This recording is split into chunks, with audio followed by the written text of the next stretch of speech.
కాంగ్రెస్ ప్రభుత్వం ఇక్కడ బంజారా హిల్స్ పెద్దమ్మ గుడి దగ్గర మమ్మల్ని అరెస్ట్ చేయడం జరిగింది. మీరందరూ తరలి రావాలా,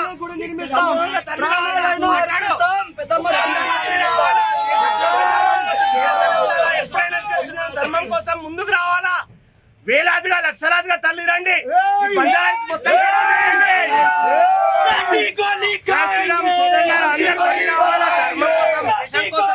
చూడండి మమ్మల్ని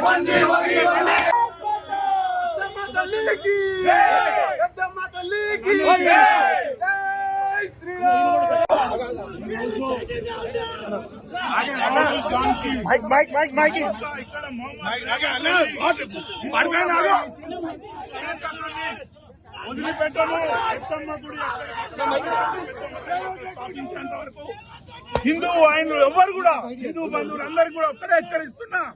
ఈ రోజు మనము బంగ్లాదేశ్ లో ఉన్నామా లేక తెలంగాణలో ఉన్నామా నాకే తెలుసుకోలేదు. మేము శాంతియుతంగా ఇక్కడికి శాంతియుతంగా